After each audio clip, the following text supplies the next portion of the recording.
so your understanding, you didn't show understanding. All right, guys, welcome back to Mondays with McGriff.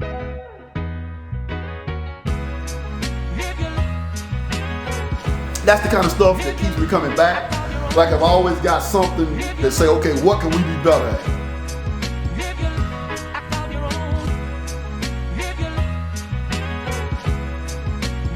That's a heck of a job, man. Walk all the way and come back, right? Come on. Hello, Yellow Jacket fans, and welcome back to Mondays with McGriff. This is our summer season 2, episode 2. We're going to jump right in it because we've got an action-packed day with some special guests. First off, our soapbox issue, finishing last week of a tough week for Bartow. As we remember, Jordan Daltrey, a terrific celebration of his life, with his family and his friends. And we're praying for his family and loved ones during this time. And we are, while everybody's still hurting, everybody's very blessed. His family and Jordan is in a better place. So we're still thinking about Jordan Daltrey. And that's our soapbox issue for the week. Okay. For our week in review, the Yellow Jackets went 1-1 in the summer league. Okay, so we beat Bell Creek from at Florida Southern. First day of the summer league, it was packed. We beat them 50-47. It was an action-packed game, back and forth. We kind of got a 7 or 9 point lead at the half, and then actually into the second half, and then they made a run late to make it close, but we were able to hang on 50-47. Turns out to be a pretty good team. They beat Lakeland that Wednesday by a pretty good margin.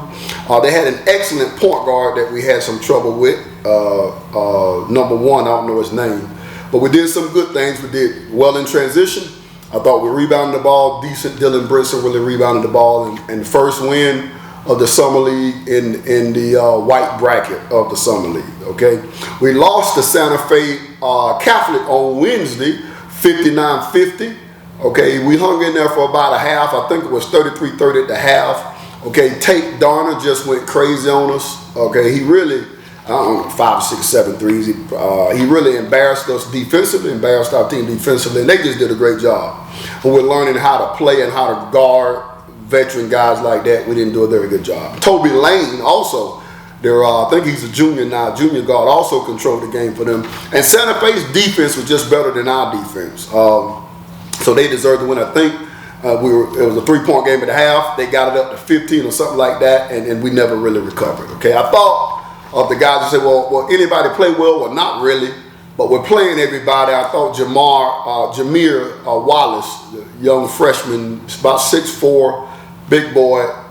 He's a big boy. I would say big, but he's like a point wing, a point forward. I really thought he did some solid things. When I watched the tape, he did some solid things, but not enough. Yellow Jackets lose to Santa Fe 59-50. Now we're going to go to our preview ahead, and we've got an action-packed week for our preview ahead. We've got summer league games on Monday and Wednesday, and then we've got a big shootout on Friday and Saturday in Bartow. So summer league Monday, Wednesday, shootout Friday and Saturday. On Monday, court 2, the middle court at Florida Southern. We played Discovery High School. You guys know that I love Discovery because their coach played for us at Bartow High Schools, Wheelings, Beauville. This will be the only time we play Discovery this year. We do not play in the regular season. We do not play in the regular season because of me. He wants to play, but I won't play him. It's like playing your son, and I don't want to do it. This will probably be his best team. You guys know Wheeling was on our 2010 state championship team, went to 2 Final Fours. It's probably his best team. There's no question about it, okay? He's got Darius Livingston. Don't have any offers now, but he's going to explode for some offers this summer. Got Jeremy Nixon, transfer from Kathleen. Also Jordan Gunter, transfer from Marvindale, kid from Jenkins that hit 4 or 5 threes for him. And so they're going to be good. We got to play better defense than what we did last Wednesday against Santa Fe. We're going to have to be better offensively. That's 7 o'clock, court 2, Florida Southern College. Okay, it's going to be packed. If you need to bring your lawn chair, bring your lawn chair, Yellow Jackets. We need your support because we got a young team here. We need your support. Okay. On Wednesday, court 2 at the Auburndale Rec. Wednesday, court 2, Auburndale Rec, we play Victory Christian. Okay, they've been, as you guys know, they've been great the last few seasons. It looks like it's primed to continue. We know they lost probably the county's best player in LJ Kaysen, but they've got some firepower coming back. Quentin Wilson, freshman.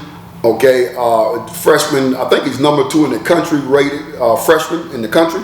Okay, Tucker Fox is back. MJ McCullough is back. Fox Gall is back.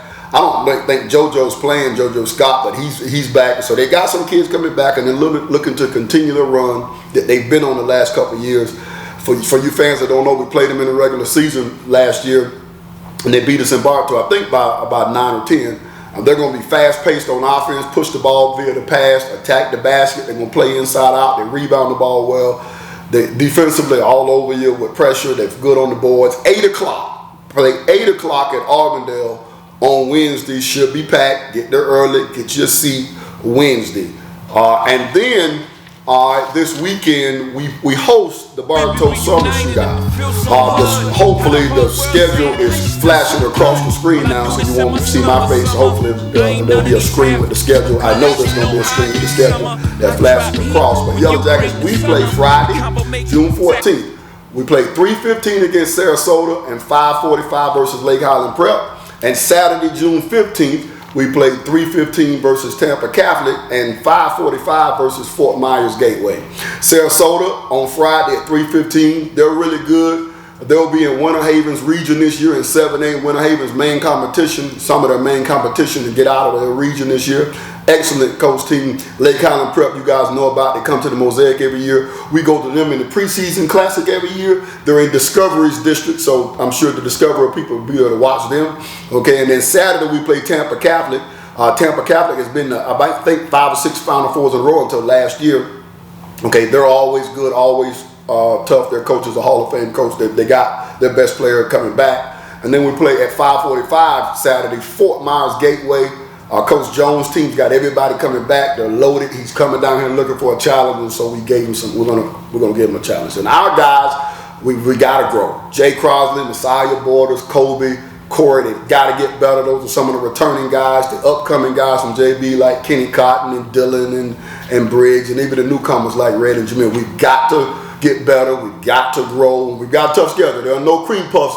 Any of those games this week, we can lose all 6 of those games this week. I don't think we will, but we're going to have to play. There are no cream puffs on our schedule. So we're looking forward to a great week ahead. You got Yellow Jacket basketball Monday at Florida Southern, 7 o'clock. Wednesday at Auburndale Rec, 8 o'clock. Friday and Saturday in Bartow High School. Both days are 3:15 and 5:45. Get out there to Yellow Jacket Land and watch some basketball. We've got it all week long. Okay. Now we've got a special segment here. We've invited 3 Polk County coaches to Mondays with McGriff to have a coaches roundtable. First, we've invited Sante Fe Catholic head coach Mike Blicher. He's entering his 9th season. He's got 3 district titles, and probably the best time in Sante Fe history for basketball right now. And then we've also got Victory head coach coming in, Coach Fitzgerald. He's going into his 9th year at Victory, his 32nd year coaching overall. He's got 6 district titles. He's been to a Final Four once, over 500 wins. And then one of the deans of Polk County, Blue Devils coach Tyrone Woodside, he's been there. This is his 17th year. He's racked up 7 district titles and 6 Final Fours and got a state runner-up. I think Winter Haven's got 14 district titles as a school in their long history. He's got half of them.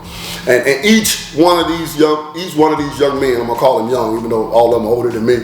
Each one of these young men are leading the most successful this is the most successful time in their program's basketball history. And I'm talking to their fans, because I hope some of their fans tune in. This is the most successful time in Sante Fe, Victory, and Winter Haven's basketball history. And I know there'll be some Winter Haven people that tell me that they won a state championship in 1973. And I'll tell you that they've been to 6 Final Fours since 2013. This is the most successful time in their history. So welcome to those guys. Okay, welcome everybody to Mondays with McGriff. All right, I've already introduced you all. I want to tell the fans, I want to tell the Bartow fans, as well as the fans from Winter Haven, Sante Fe, and Victory, we all are not holding hands and singing Kumbaya now. We are fierce rivals. I know that they want to spank my butt, and I want to spank their butt. All right, I think that's good. I've always thought that when Polk County is good, it makes me better. So I hope these guys feel that. And so this is not a truce, but for about 30 or 45 minutes. But I want all the fans to understand that we're fierce rivals, but we are unified in what we're really about, which is placing productive citizens in our community. And I want to applaud you three. I thank you for what you do for your community. And so this is going to be a little bit about basketball, but a lot about people, maybe the Bartow fan, and maybe we'll get a few of your fans that maybe peel the onions back on who you all are. So we're going to get started, okay? And I'm going to ask a question to a specific coach, but if one of the other coaches want to jump in, feel free, okay? Coach Fitz, can you tell all of my fans and your fans that are watching what your program does kind of through elementary, middle school at Victory in regards to skill building? I know you don't do camps. I don't think you do camps or leagues. So can you kind of tell them why and what you do to kind of connect your middle school kids, elementary kids to your high school? Well, I mean, we do camps, but they're mainly just geared for our own kids. We don't really advertise outside very much. We do have an issue with gym time, like in the summer, like for long periods of time. So that's been a challenge. But I think the biggest thing that we've been able to do is have a middle school basketball elective class. And so year round, whether it's myself or my son that coaches middle school, he's got those guys for an hour every day. Yeah. And that makes a huge, huge difference. We've seen kids take tremendous strides during that time. And then we invite middle school through high school to all our workouts, preseason and summer stuff. Okay. Coach Blicher, okay, you guys are starting camp. You actually started it today on Monday here. You do a couple of weeks of camp, 2 or 3 weeks of camp. All right, and so tell everybody kind of what you do with your camp and why you do it, and give them some details on how you include your players and alumni, that kind of stuff. All right, so we've been doing camp, I think, since the first holiday break that I had the job. So 8 years ago, we did our first week of camp. We do 3 weeks in the summer. We do 2.5 days at Thanksgiving, another week at Christmas if we can fit it in. I used to do every day we had off, every holiday, MLK, President's Day. We used to do that as well. We've kind of cut back on those. Got to have some family time. But the reason we do it is it's just we have great feeder schools. Our feeder schools they play maybe 6 to 8 games, just like our public schools do. So we've got to find a way to connect to the community, build relationships. Or why would a kid come to Sante Fe? Why are you paying to go to a school and just so you get an opportunity to play basketball? So we try and do a great job of building relationships. And that all started with when I was in high school in Clarkson, Michigan. Rest in peace, Dan Fife passed away last week, actually, 74 years old. But he was just a phenomenal basketball coach that built a community in a small town, really similar to Bartow, where it was a one school, one town city. And the high school guys would run the Saturday morning leagues in the winter. And then we also ran the basketball camps in the summertime. And then when I got to college, I would come back and work them. And then when I got out of college, I'd come back. Even when I moved to Florida, I would go back and fly up and work those same camps. And it's just a great way to connect to the community, fundraise.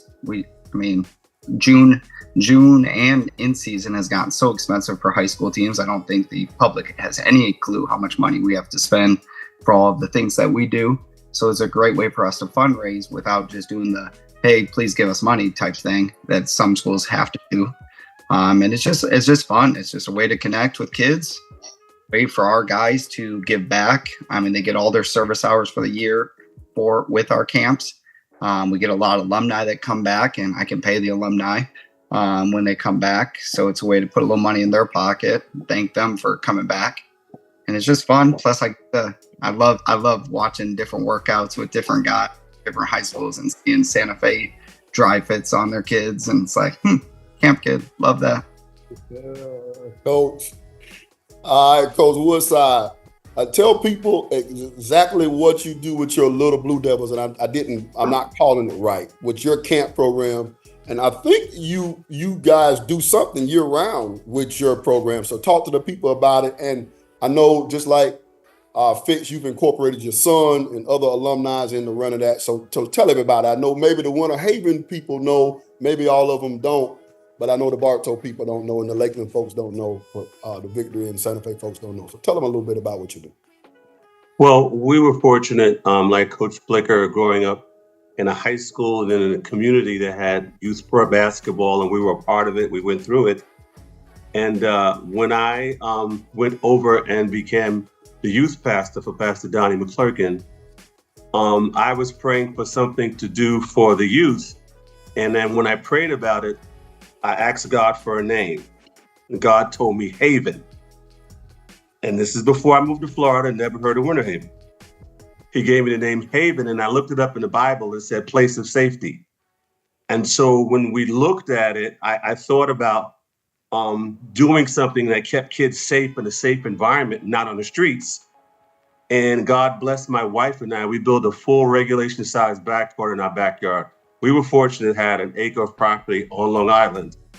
And so you can actually go to Google Earth, go to our previous house, and go over the backyard. You'll see a HH in the middle of the court. And so when we moved to Winter Haven, after being 2 years in Lakeland, I was led to start it again, not knowing that I'd already had a name given to me in New York that was the name of the town that I never heard of. And so when everybody hears Hoops Haven, they think it's Winter Haven, but that name was given to me before I even knew I would be here. So understanding what God knows ahead of time, exactly. When I explained it to the city of Winter Haven, when we were designing the field house, I explained that to them, and the building committee eyes popped open. I said, yeah, it's kind of spooked me too.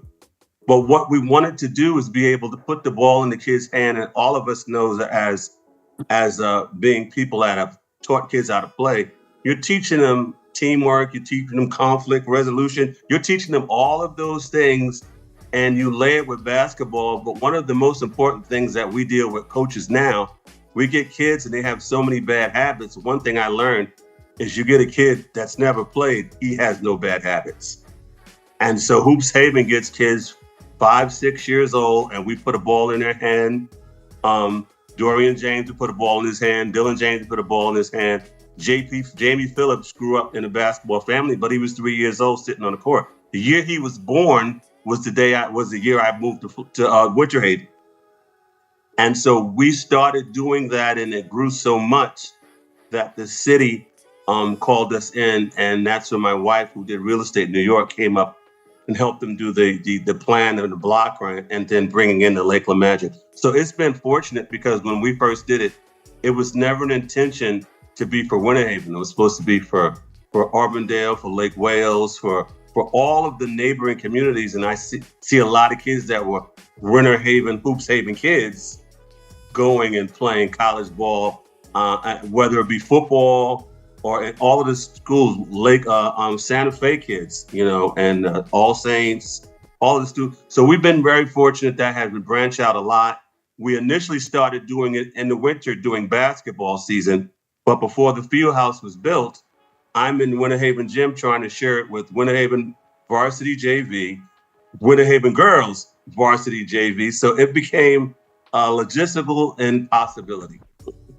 And so seeking another place and then praying and asking God for a miracle, field house got built. But even after it got built, there was still a problem, because it's very difficult. Coach E and I would look at each other during basketball season and be totally exhausted from doing youth league. And then you can't play tournaments early on Saturday mornings if you got a youth league.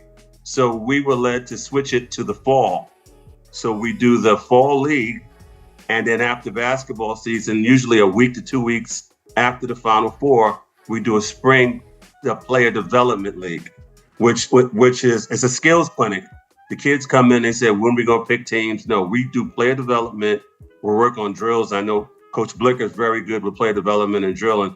All the guys in this Zoom are the reasons why our programs are so foundationally strong, because we understand the benefits of player development. And then once we finish the spring, we take a couple of weeks off. And this past June 3rd, we started our summer camp, which goes 6 weeks. But we switched it back to 5 weeks because the second week in June every year, Otis comes in and he does his camp, which starts on tomorrow. And so technically we have a week off, but we're still in the gym every day. So it's been a full thing, and we're grateful and we're glad. To all of the fans, yes, we're fierce rivalries, but it comes a lot easier for us to shake hands when we're not in the same classification. So I can't wait for Bartow to win again. I can't wait for Sante Fe to get there. I can't wait for Victory to get there. I know I have this joke with Tripp. We don't speak to each other when we're in the same classification. So we've been talking a lot more now. So to our fans, we're 200% Polk County, but when it comes to the same classification, that's where we draw the line. That's right. You said it right. I'm starting with you with the next question, okay? You got something you want to say, Fitz? No, I'm good. All right. Okay. So Woodside, what's your indicator? Okay. What's your indicator that a player is struggling because of something that's because of his home life? Okay. So what's your indicator? Something you've been coaching a long time, 17th year and when. What's your indicator? And then maybe a part two. If that kid is struggling, okay, rules are rules, okay, how do you create exceptions for that kid? Well, the biggest thing that I've learned as coaching is you have to build enough of a relationship with your player that he's not embarrassed to tell you when he's going through something. A lot of times the kids are going through things and you might have to figure it out by their play. Do they seem distracted? But I've always had a relationship with my kids that I don't want to say kids, my young men, that if they're having a situation, they won't hesitate to come to me, because the first thing that we can't do is be judgmental. I've been blessed because of the ability to build a structure where everybody can do things. My wife, who is invaluable as our team business manager, she was in charge of different things. She's a vocational counselor. She was in New York, working for Nassau County on Long Island. And then our pastors were both pastoral counselors. So we can kind of tap into, and she's good with pointing to different services in the community that she learned how to network with. But it really has to do with them being open and honest. And then whatever we can do, I used to have a lot of talks with Dan Talbot, so we're not crossing lines. I'm willing to do whatever I can, and I'll take my chances whether I cross the line, because it's about the full holistic kid. And if their head's in the right place, then they can actually hear what we're saying. Yep. Thank you, Coach. Coach Blick, how do you in your program, Sante Fe program, how do you define compassion for a player who's got a tough home life versus giving grace? How do you do that?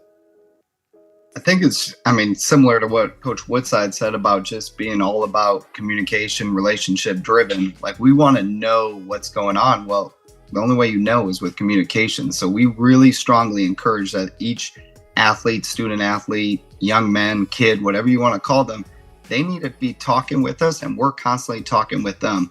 Luckily, over the last year, we've got our assistant coach, Aubrey McKay, who's been with me all 8 years. He's on campus as an English teacher now.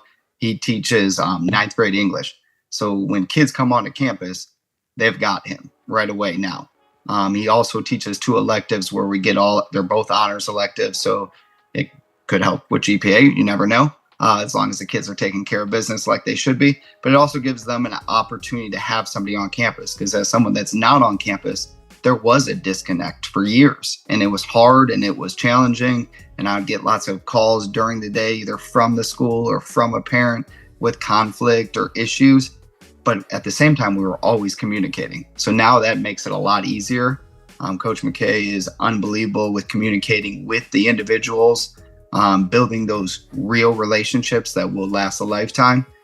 So we have somebody there now, and that is huge for our program. I truly believe that. I mean, obviously my goal is to get on campus at some point, but that just hasn't happened yet for, obviously, with my limited degree with a PE. I don't want to get out of PE. I love PE. If it's not open at Sante Fe, I'm not sure I'm going to ever leave public school, but it is what it is. And, but we're just all about the kids. Like we care about our guys. We have relationships with them going back to camps. There's not many kids that have ever come to Sante Fe and played basketball for us that haven't been to our camps. Tate Darner might be the only person that's played multiple years for us that didn't come to camps. And he worked camps heading into his 9th grade year. Awesome. Coach Fitz, okay, you coached your kids through your program in Dade County as well. A lot of people don't know this about you, Coach, and I hope you don't mind me sharing, but you opened your home to many kids to live with you and your wife and your family. So how do you find the work-life balance, the basketball, personal life balance with you, not just with the basketball, but you open your homes to kids and you've adopted kids, and maybe tell people a little bit about that and how about that part, and then how you find work-life balance. I mean, it kind of all starts with my dad was a coach for 40 plus years, all growing up. So he really taught me the relational side of it. Was way bigger than the wins and losses. I mean, he's 84, 85 right now, and he's got guys that played for him that are in their mid 60s, and they're still coming by and saying, seeing him, and they still have that strong relationship. So that was a huge influence on me. My wife's influence on me was to have a big family. I came from, it was just me and my sister. I had no idea what it was like to have a little chaos going on. But we ended up with 6 biological kids, pretty close in age. And then when I was in South Florida, we had a situation where we got a connection with some Nigerian, a guy that used to go over to Nigeria and do camps, and he had a kid that was at Mount Zion Christian Academy, and basically they just sent him packing with nothing, just basically put him on the street. And so he came by our school. I didn't know him at the time, and long story short, we were able to help this kid get back on track and graduate. And it just kind of like started a love affair with that country in particular. And so we ended up getting a few more kids from there, and then 2 of them were in a tough. They were young. They were 12 and 14 at the time. They were in a not a great host family situation, and they were spending a lot of time with us. We couldn't obviously. They couldn't live with us because of the FHSA rules, but unanimously our family decided that we wanted to adopt them. And I mean, again, that's a really long story, but God just opened all the doors for that. We had Christian lawyers that gave us great deals on it. The paperwork, kind of just fell in place. You're talking about sending paperwork back and forth from, United States to Nigeria is not an easy task in and of itself. So, so we ended up having 6 graduate from high school in a row. So that put 3 of them were on the same team at the same time, starting on the same team, on a good team.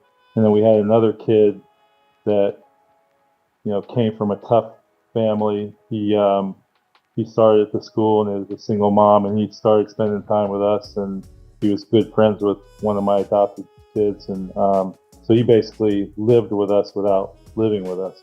So at one point I had 4 of my 5 starters living in my house, and then there'd be times when there was 11 kids just, on my couches on the floor.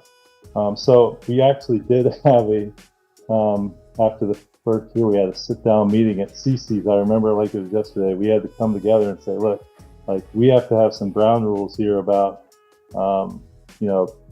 leaving it on the court, because you understand, like, kids acting up in school with his grades, or he's, not living up to his potential on the court. It can come home with you easily. And if they're there, it just has this constant, tension and conflict. So we literally had to say, we're leaving this, on the court, come home. We're just, going to handle whatever business we need to handle. But it's been a blessing. My wife's been a huge part of that. It's like Coach Woodside says, we're a team. And I really love the fact that kids feel just like they can come to our house anytime, and we're there for them. Wow. Thanks for sharing. Last question for everybody. We'll start with you, Fitz. Thank you all. You guys are awesome. I hope people in Polk County are getting a glimpse as the impact that the coaches. It's a hard profession, and when you don't win, people get on social media and they say the coach is an idiot and he can't coach. But it's about more than that. And I hope this is a little bit of glimpse into what everybody's doing to help provide some substance for the guys in the community. Coach Fitz, last question for everybody. We'll start with you. What's one thing you wished was done in Polk County that was done in Dade County that was successful? And then flip it and give me the opposite. One thing that you like here that they weren't doing in Dade. So one thing. Well, okay, go ahead. Got it. I was just saying, like, just to be clear, I spent most of my time in Broward County. Broward County, my fault. Probably. That's right. No, it's okay. I was down in South Florida for 23 years, so but almost 20 of them were in. Actually, 20 of them were in Broward. I had one in. Fitz, us country bucklers from Polk County, we call it all the same. Broward, I know. Dade. But I mean, in some ways, it is the same as far as like that's the thing I'm trying to say is like that's such a big area with so many schools. After so long, I felt like it was home, and we had developed relationships with some guys and such. There's really nothing that I can think of that I would have said, I wish this was, was what happened in Broward or South Florida could happen here in Polk. However, it was a huge, I can't even tell you how big a culture shock moving from there to here. And again, it's another God story of how I even got here. But, I felt out like an outsider at first. I mean, obviously the program was not very good. But I will say Coach McGriff, all three of you guys actually have been instrumental in me feeling like, this has become home. I think the summer league here is something that I don't know that could logistically happen down there, but it's something I felt has been just a tremendous thing for our county. I do feel that there's a fraternity of coaches here that we honestly do, wish them well, and we can have a good relationship with. But I feel very blessed now living here in Polk County, and just the relationships that I built, especially with you three guys. It really has been a cool transition. Two places that couldn't be any more different, probably like New York to Polk County. Thanks, Coach. Thanks for sharing. Coach Blick, you talked about it a little bit. How do you manage working? You work for a public school, you're elementary PE teacher, but you coach at a private school. And so you talked about it a little bit, but give everybody the advantages and disadvantages of that, if there are any advantages or disadvantages. Originally, when I was at Sleepy Hill Elementary and then went to Lake Gibson Middle School, we had a lot of athletes that I probably could have coached or ended up coaching. Javon Bell was at Lake Gibson Middle School. There was a couple other kids that I coached when they were even younger at Sleepy Hill Elementary. I didn't end up coaching, but I was still training. Nick Giles, Travell Jones, CJ Barnes, kids that were great kids. I had so much fun coaching them. But I'm just somebody that's be where your feet are. So when I'm at school during the day, I'm all in for elementary PE. And then as soon as I leave, my brain shifts right to basketball. I'm either ready to hit the weight room with our guys. I'm ready to get into training, get into open gym, doing whatever we need to do that day to continue to move forward and develop our guys. Like I said, it's one of those things where if God opens that door and I get a job offer at Sante Fe, love to take it. But at the same time, I love the school I'm at, Cleveland Court Elementary. Couldn't be a better elementary school in Polk County. Bunch of readers. I joke around that all my athletes were at Sleepy Hill, and now I get to be a PE teacher of a bunch of kids that are getting 5s on the FSA, fast reading, math, all that stuff, and a bunch of readers. But they're great kids, and I have a lot of fun with it. Would love to connect some way. I did have when I was at Sleepy Hill, I was there for 7 years, and I had Sante Fe guys the last couple of years come in there, and they would do some after school programs. They would do some things with my All Pro Dad program that we had back then. So eventually it connects, because that's just who I am. I'm about community. I'm about relationships. But we'll see how it goes. But at the same time, it's just be where your feet are, be present, be relationship driven. Thanks, Coach. Thank you for sharing. Coach Woodside, you talked about it earlier. How do you, most people know who you are, whose you are, that you're a Christian, but how do you balance your faith, all right, with what you deal with as an educator that doesn't align to what you believe?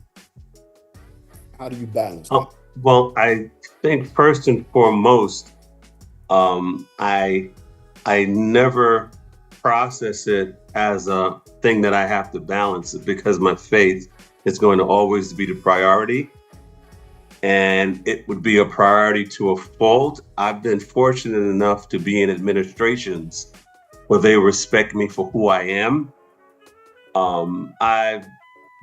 We had an earlier question about difficult situation with the home and the players. Being prayerful and wanting to do more for the students, I was fortunate to get moved into behavior interventionist on campus. So now I'm no longer a science teacher, IEPs and all the other kind of stuff. And I was in the ESE department, lesson plans. I don't have any more lesson plans. I was 3 or 4 years, I was a dean, dealing with the Rolls Royce bad kids, calling parents after school, you can't get to practice. So I've been placed in a situation where my primary function is helping people in a bad situation. So it kind of, God opened the door where it put me at all in. And one of the things that we learned in ministry is the fault of churches is they had tended to turn their houses of worship into country clubs. You know, I used to have kids that would come to our ministry because the church they went to don't allow them to wear braids, you know, or dreads and different things. And we were raised in the ministry we were in New York. We were taught that the church is supposed to be a hospital for sick people. And so you can't say, I don't want you and you're not dressed right, or you don't do these things. And so the balance that I've had to have was not difficult, because I want the kids that struggle. I want the kids that go through difficult situations, because he placed me there for that season. Now, we've been really fortunate. You know, the Jameses, mom and dad in the house, the Salazars, mom and dad in the house, the Phillips, the Spaddens. We've been really fortunate, but it does not diminish the fact that there are a whole lot of other kids that are from single family homes, and we have to be able to understand it's a greater need to stand in the gap. So that has made me feel more needed, because You know, to this day, the players now, they'll say Mrs. Woodside is their other mom, and all of our coaches understand that. But it's never been a difficult aspect. And the struggle and the balance that we've always had to have is how much time-consuming coaching is. They have what they call in college Hell Week. Well, in high school basketball, June is Hell Month. Typically, I'm in a gym every Sunday for the whole month of June. And we were fortunate. Now, we went to online meetings and stuff after COVID, and that made it a little bit easier. But afterwards, today, we were home. Last Sunday, we were home. That was the first time probably in about 15 years I was home 2 Sundays in June. Mm-hmm. All right, so next weekend, we're fortunate enough, we're going to be home again. But then you got Gainesville, we'll all be there. And then we got Georgia, we'll all be there. But having an understanding and people knowing who we are. And one of the biggest things I would train coaches on is they look at themselves as a coach. But my mother-in-law, Mrs. Woodside's mother, she is at Life Center Healthcare in Winter Haven. One of the things that she would teach is, she said, all preaching is not done in the pulpit. And so I would get young coaches and help them to understand that your pulpit might be a gymnasium.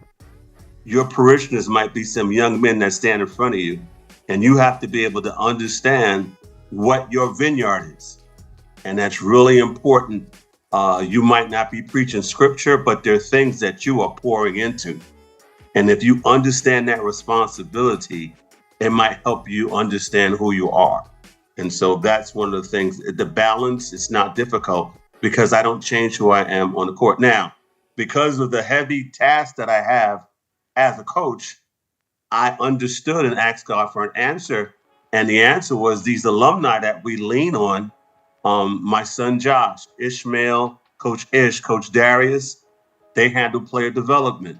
Coach Curtis Ruddick, as much as he loved the kids and Boys and Girls Club, he stepped away from that so he could focus on our defense with our varsity, because I would always let him know how the defensive maturity of our team always stepped up in regionals, because he wasn't focusing on JV anymore. And I said, we need that full time. If I'm going to bump up my schedule, we need them locked in from day one. So Coach Kurt has been wonderful. Coach Jamie handles the offense. And my biggest thing coming to Polk, where you guys were already, 2011, before we went for the first time in 2012, I sat down with them and I said, I'm never going to be a coach that has too much of an ego where you can't question my decision. If you feel like we're doing something wrong, or you want to be able to speak up, because these kids only got one time to grab that brass ring. The young men I talk to, they don't know what that means. They don't remember the merry-go-round and the snatch of the ring. We'll cut off in 30 seconds, Woodside, so yes, wrap it up. We understand that, and we thank you for this time. Glad to be here, and we look forward to coming again. Blick, you want to end it before it ends? I'll let you end it. Go ahead. I'm just so thankful we get to do the most expensive hobby around. So you called it a profession. It's a hobby. We're here for the kids. We need people to understand this. This ain't about the money. This is about what we love to do. Thank you all for coming. Thanks you for Mondays with McGriff. Thank you. Appreciate you, Coach. Glad to be here. Thank Coach.